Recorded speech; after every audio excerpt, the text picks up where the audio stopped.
नमस्कार, news India में आप सभी का स्वागत है। मैं हूं आपके साथ ऋचा सिंह। परीक्षा भी सुरक्षा भी, आज इसी पर बातचीत करेंगे। कोविड के आंकड़े भले ही कम आ रहे हों, लेकिन अभी भी कोविड की दूसरी लहर थमी नहीं है। हालांकि कोरोना के आंकड़े कम होने पर कुछ राज्य अनलॉक भी होने लगे हैं। बोर्ड परीक्षाओं को लेकर प्रधानमंत्री नरेंद्र मोदी एक अहम बैठक कर रहे हैं। बैठक में 12वीं क्लास के एग्जाम को लेकर मंथन किया जा रहा है। कोविड संकट काल में किस तरह एग्जाम करवाए जाएंगे, एग्जाम होंगे या फिर नहीं होंगे, इस पर फैसला लिया जाएगा। इससे पहले शिक्षा मंत्री रमेश पोखरियाल निशंक बोर्ड परीक्षाओं को लेकर आज कोई फैसला लेने वाले थे, मगर उनकी तबीयत अचानक खराब होने पर उनको एम्स से भर्ती करवाया गया। शिक्षा मंत्रालय की परीक्षाओं के संबंध में अपने फैसले की जानकारी सुप्रीम कोर्ट को 3 जून तक देनी होगी। केंद्र सरकार ने कल यानी 31 मई को सुप्रीम कोर्ट से परीक्षाओं पर निर्णय लेने के लिए 2 दिनों का समय मांगा था, और ऐसे में प्रधानमंत्री मोदी खुद इस बैठक की अध्यक्षता कर रहे हैं।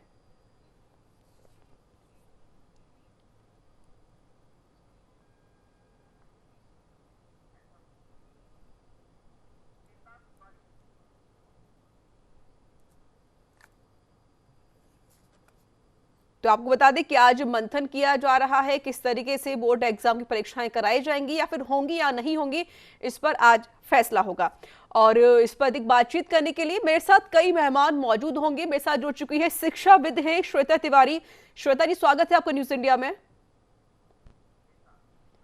जी श्वेता जी, जिस तरीके से देखा जा रहा है कि कोविड का जो कहर है, हालांकि वो तो कम हो चुका है, क्योंकि सेकंड पीक जिस तरीके से हमने देखी किस तरीके से खतरनाक थी, किस तरीके से ज्यादा केस आ रहे थे कोविड के। अब बात होती है परीक्षाओं को लेकर, क्योंकि अब जाहिर है कि बच्चों की भविष्य भी बहुत जरूरी है, बच्चों की सुरक्षा भी बेहद ज्यादा जरूरी है। आज बैठक हो रही है, पीएम मोदी बैठक कर रही है सीबीएसई बोर्ड को लेकर क्या कुछ करना है, क्योंकि एग्जाम को लेकर भी लगातार जो स्टूडेंट है वो भी परेशान हो रहे हैं। एक असमंजस की जो स्थिति है वो यहाँ पैदा हो गई है। किस तरीके से अगर आप देखते हैं, अगर मान लो कि एग्जाम करवाए जाते हैं तो क्या रोड मैप होना चाहिए, अगर एग्जाम नहीं करवाए जाते तो बच्चे किस तरीके से धैर्य रख सकते हैं और किस तरीके से एग्जाम को लेकर वो प्रिपेयर भी हो सकते हैं? देखिए, हम पिछले 2 सालों से देख रहे हैं कि बच्चों का भविष्य बिल्कुल ही डगमगा रहा है, क्योंकि बच्चे हमारे देश की नींव भी हैं और हमें इस चीज पे सोचने की बहुत जरूरत है। कोरोना के मद्देनजर हम लोगों को जो सरकार की थोड़ी सी कमियां रही हैं कि पिछले साल में इस चीज पे ध्यान नहीं दिया गया, बच्चों को वैक्सीनेशन में लेट किया गया। अभी बिना सुरक्षा के हम किसी भी तरह की किसी भी एग्जाम में बच्चों को नहीं भेज सकते, क्योंकि ये उनको जबरदस्ती उस जगह झोंकना हो गया जहां हमारे पास सुरक्षा व्यवस्था है ही नहीं जी। अभी अगर हम बात करते हैं एग्जाम्स की, तो हमें एक ऐसा रोड मैप तैयार करना पड़ेगा जहां पे बच्चों का मनोबल भी तना टूटे और वो अच्छे से अपने एग्जाम भी दे सकें। और इसमें मैं मानती हूँ कि ऑनलाइन अगर हम एग्जाम्स कंडक्ट कराएं, मल्टीपल चॉइस क्वेश्चंस के आधार पर अगर हम ऑनलाइन क्वेश्चन पेपर उनको दे सके तो that would be very great idea, और उसी तरह से हम बच्चों का मनोबल भी आगे बढ़ा सकते हैं। बिल्कुल जाहिर है, क्योंकि अब जिस तरीके से कोविड का जो कहर है वो अभी खत्म नहीं हुआ है। पिछले लगभग 1-1.5 साल से बच्चे परेशान हो चुके हैं, उनका भविष्य अभी खतरे में मंडरा भी रहा है। सबसे बड़ी बात श्वेता जी ये भी है कि कोई एक बोर्ड जो परीक्षा होती है काफी ज्यादा महत्वपूर्ण मानी जाती है, क्योंकि इसके बाद ही बच्चे अपनी तैयारी करते हैं कि हमको क्या सब्जेक्ट लेना है, हमें क्या कुछ करना है, हमें क्या कोई डिप्लोमा करना होगा या फिर हमें बीएससी बीए या फिर हमें कोई इंजीनियरिंग का कोर्स करना होगा। इसको लेकर बच्चों का जो भविष्य होता है वो वहां पर तय होता है। इस वक्त जो अभिभावक है वो भी परेशान हो रखे हैं और जो स्टूडेंट है वो भी बहुत ज्यादा परेशान है। फिलहाल जो बच्चे हैं और जो अभिभावक है वो किस तरीके से धैर्य रख सकते हैं? देखिए, इसमें कोई शंका वाली बात नहीं है कि जो 12वीं कक्षा की जो परीक्षा होती है वो एक महत्वपूर्ण बच्चे की जिंदगी में पड़ाव माना जाता है। बच्चा वो पड़ाव जब निकाल लेता है तो वो आगे अपना भविष्य को चुनता है। तो ये एक, मैं मानती हूँ, एक अभिभावक होने के नाते भी और एक शिक्षाविद होने के नाते भी एक बहुत बड़ी चिंतनीय विषय है कि जिस तरह से कोरोना काल में बच्चों की पढ़ाई के साथ जितना खिलवाड़ हुआ है, या कहिए कि हम उनको अच्छी शिक्षा नहीं दे पा रहे पिछले 2 सालों से, तो ये कहीं ना कहीं तो कमी है ही। लेकिन बच्चों का मनोबल ना टूटे और वो अच्छे से आगे किसी एग्जाम की तैयारी कर पाए, उसके लिए हमें अभी ये इसी टाइम पर हमें सोचने की जरूरत है कि हम उन्हें किस तरह के टूल, आजकल बहुत आईटी में हम लोग आगे निकल चुके हैं, बहुत सारे टूल्स हम लोग उनको अवेलेबल करा सकते हैं। आज जो मीटिंग हो रही है, मैं इसमें आशा करती हूँ कि हमारे जो माननीय प्रधानमंत्री हैं और जो विशिष्ट शिक्षाविद जो हैं वो इस मुद्दे पर सोचेंगे कि एग्जाम कैंसिल ना करा के, चाहे हम छोटे रूप में कराएं, ऑनलाइन कराएं, लेकिन एग्जाम होने चाहिए, घर बैठे बच्चे एग्जाम दें, मनोबल है वो ना गिर सके, कॉन्फिडेंस लेवल उनका बूस्टअप हो सके। बिल्कुल बिल्कुल बिल्कुल, मेरे साथ बनी रहिएगा। मेरे साथ जुड़ चुकी हैं secretary parents welfare society Snehlata Sabu. Ma'am स्वागत है आपका न्यूज इंडिया में। जी thank you ma'am. Snehlata ji, जिस तरीके से बच्चों के अब एग्जाम को लेकर भी फैसला किया जाएगा, हालांकि मीटिंग चल रही, खुद पीएम मोदी इस मीटिंग में मौजूद भी हैं और फैसले आना भी बाकी है। सबसे बड़ी बात है कि जो पेरेंट्स हैं वो बहुत ज्यादा परेशान है, क्योंकि बच्चों का भविष्य है फिलहाल अभी दांव पर लगा हुआ है। क्या कहेंगे? मैम देखिए, दांव पे जरूर लगा हुआ है, लेकिन अभी कोरोना जिस हिसाब से फैल रहा है, कोरोना कम जरूर हुआ है लेकिन खत्म नहीं हुआ है, इसलिए कोई भी निर्णय करने से पहले सरकार जरूर सोचेगी इस विषय पर।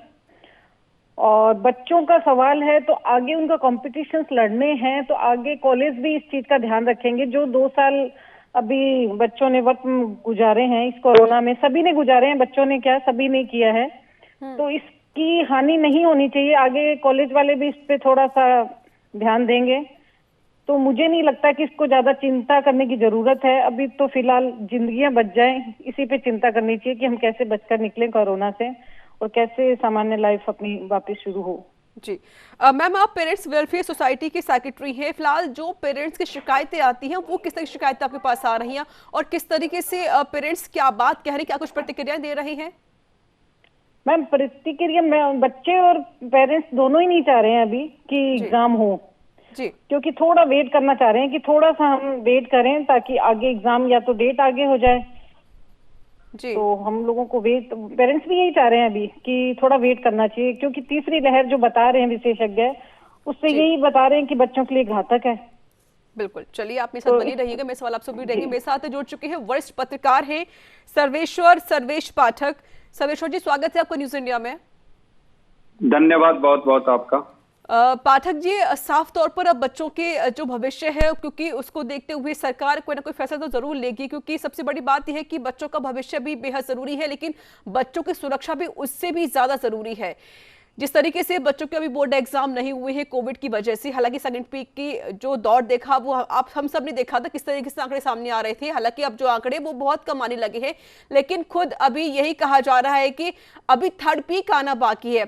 अगर मानो कि सरकार एग्जाम करवाती है इस थर्ड पीक में, तो बच्चे किस तरह सुरक्षित रह सकते हैं? देखिए, आपने सही बोला कि एग्जाम से सबसे ज्यादा जरूरी है कि बच्चों की जिंदगी। बिल्कुल। और ये थर्ड वेव की बात हो रही है, इसमें बहुत मतलब कुछ एक्सपर्ट कहते हैं कि ऐसा कुछ नहीं होगा, कुछ एक्सपर्ट की है कि हाँ थर्ड वेव आएगा जिसमें बच्चे बहुत बुरी तरीके से प्रभावित होंगे। तो हमें किसी भी आशंका को इनकार नहीं करना चाहिए, क्योंकि ये भविष्य है, बच्चों के भविष्य की बात है, उनकी जान की बात है।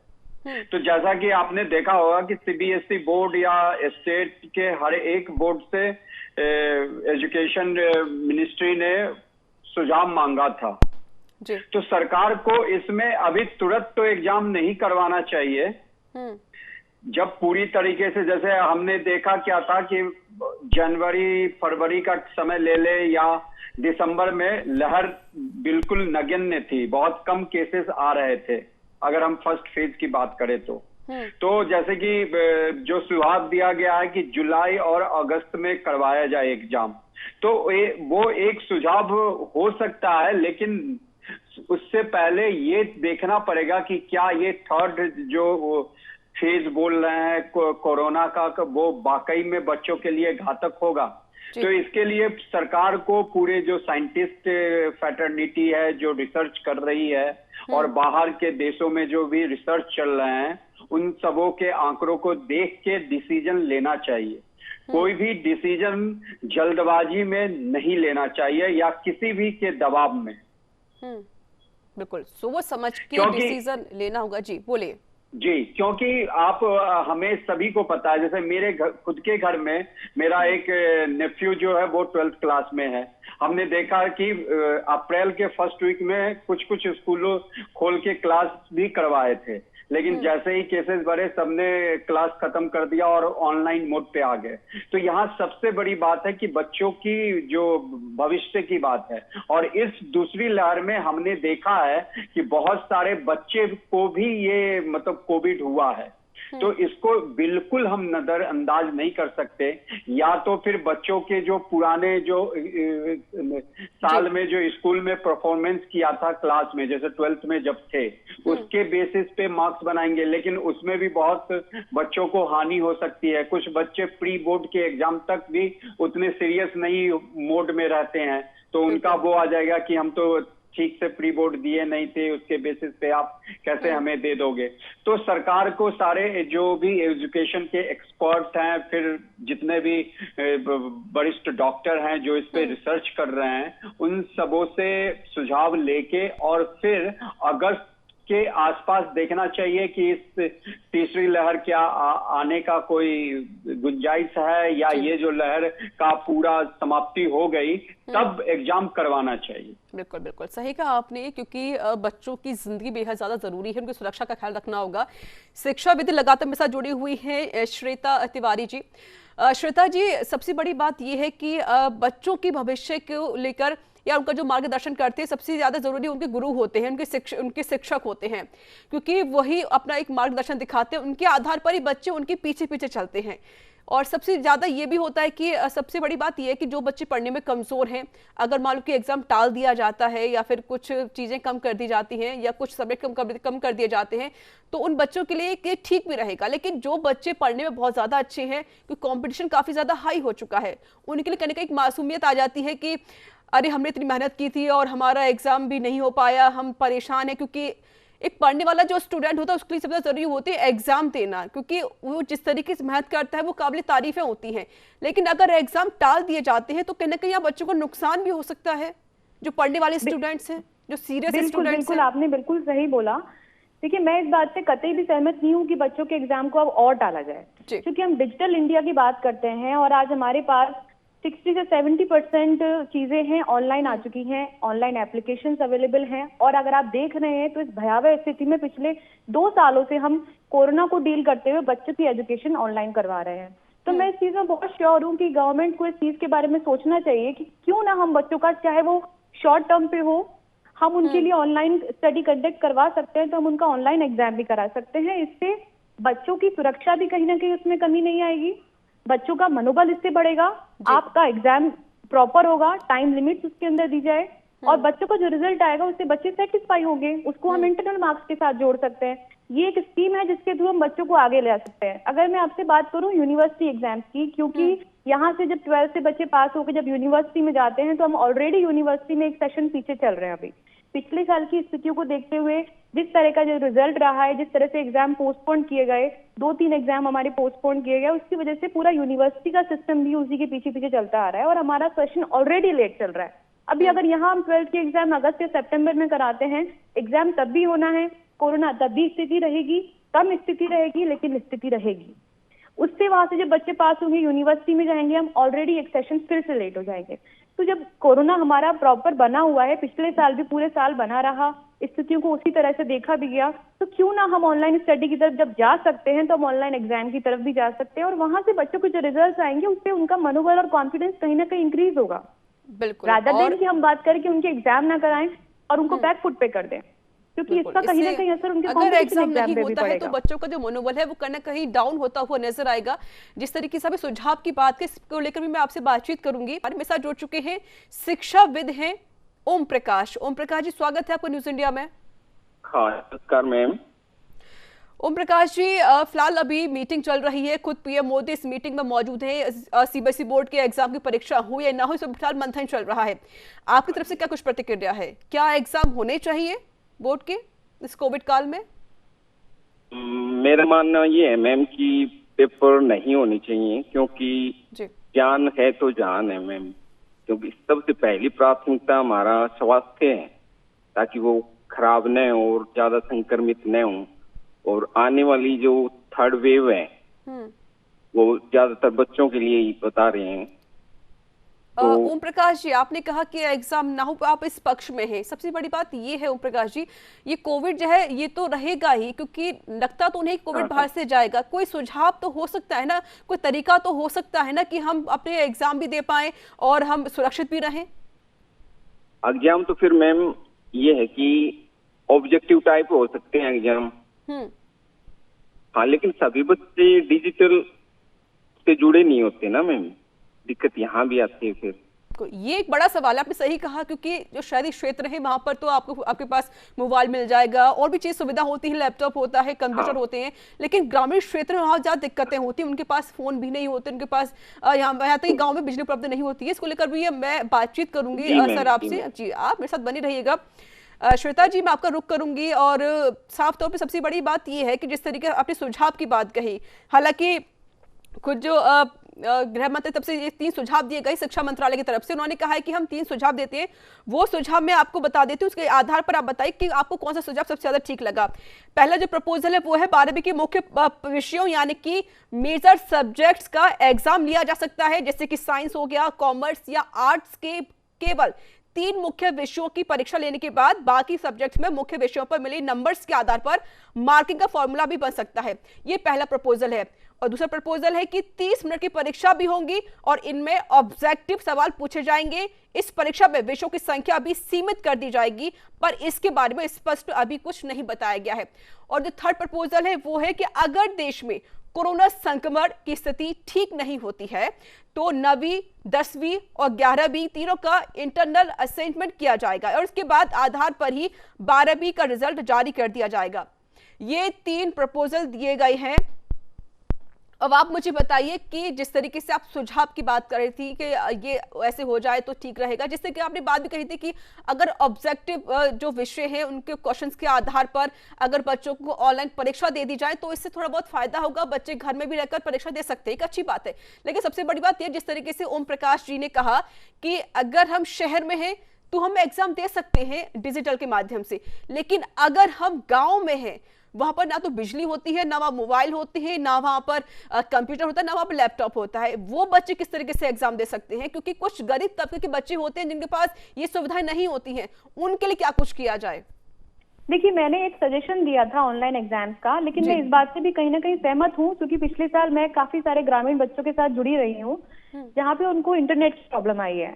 बट इसमें हम एक चीज और एडअप कर सकते हैं कि अगर इस तरह की कोई दिक्कतें हैं, अगर जहाँ हम ऑनलाइन एग्जाम नहीं दे पा रहे हैं, तो वहाँ हम मॉड्यूल्स के थ्रू हम लोग इस तरह से कर सकते हैं कि हम स्टैटिक तरीके से हम लोग पेपर्स को वहां से लाके, जो कि हमारे एक टीचर एक काम कर सकता है, अपनी मेल आईडी पे सीबीएसई उनको कांटेक्ट करके या अपनी मेल आईडी से पेपर निकाल के उन बच्चों के पास उनको डिस्ट्रीब्यूट कराए जाए, या फिर कोई और तरीका निकाला जाए।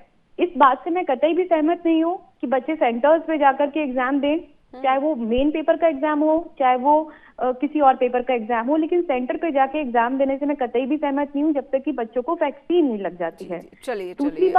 दूसरी बात ये है कि जब हम बात कर रहे हैं ऑनलाइन एग्जाम्स की, तो पिछले साल से हम लोग ऑनलाइन बच्चों की स्टडी करवा रहे हैं, बच्चे स्टडी कर रहे हैं, चाहे वो लेटर स्टडी होती है, चाहे बच्चे लेट से कनेक्ट हो पाते हैं, या उन बच्चों को हम नोट्स के थ्रू अपडेट करते हैं, लेकिन वो स्टडी होती है। तो जब हम सुझाव की बात कर रहे हैं, तो जो मैंने ऑनलाइन स्टडी का सुझाव दिया है, इसमें हम थोड़े से और एड ऑन कर सकते हैं कि जो बच्चे ग्रामीण अंचल के जो बच्चे हैं जो ऑनलाइन एग्जाम से नहीं जुड़ पाएंगे, तो उनके लिए भी कोई ना कोई व्यवस्था इसमें देखी जाएगी। लेकिन इसमें मैं कतई भी सहमत नहीं हूँ कि बच्चे सेंटर पे जाके एग्जाम दें, क्योंकि अभी तक उनको वैक्सीन भी अवेलेबल नहीं हो पाया। जी, मेरे पास और भी मेहमान लगातार जुड़े हुए हैं। वरिष्ठ पत्रकार हैं सर्वेश पाठक जी। सर्वेश्वर जी, मेरा एक सवाल ये भी है कि कुछ राज्य हैं जहां पर ये 7 राज्य ऐसे हैं जिन्होंने कहा है कि एग्जाम ना हो, उन्होंने एग्जाम होने का विरोध किया है, और वो राज्य जैसे कि दिल्ली हो गया, राजस्थान, महाराष्ट्र, केरल, तमिलनाडु, झारखंड, मेघालय, ये 7 राज्य गैर भाजपा शासित प्रदेश हैं। एक और बात कि अरुणाचल प्रदेश में बीजेपी की सरकार है, उन्होंने भी यही कहा है कि भैया पहले वैक्सीन लगवाएं, उसके बाद एग्जाम करवाएं। क्या कहेंगे आप? देखिए, वैक्सीन लगवाने की जो बात है, अभी वैक्सीन ट्रायल फेज में है, उसको अभी मंजूरी नहीं मिली है बच्चों के वैक्सीन के लिए। हम सभी को पता है, और जो बाहर की वैक्सीन है उसका अभी आने का जो अगर तो क्या वैक्सीन से पहले एग्जाम करा देना ठीक है? नहीं नहीं, बिल्कुल नहीं, मैंने कभी कहा ही नहीं। वैक्सीन से पहले एग्जाम अभी के इस जून जुलाई के महीने में तो बिल्कुल एग्जाम कंडक्ट करना ही नहीं चाहिए। सोचना भी चाहिए तो सेकेंड हाफ ऑफ लेकिन अगस्त के 15 तारीख के बाद से लेके सितंबर में एग्जाम अगर क्लासरूम ही हो, मान लीजिए एक क्लास में जहां पे 40 बच्चे को बैठाया जाता था वहां पे 10 बच्चे को बैठाए, ऐसे दूरियां बना के 5 बच्चे को बैठाए, और जो सुझाव दिया गया है कि विषयों को कम कर दिया जाए, जो सिलेबस है इसको कम कर दिया जाए, एग्जाम का ड्यूरेशन कम कर दिया जाए, तो यह एक मानने योग्य बातें हैं।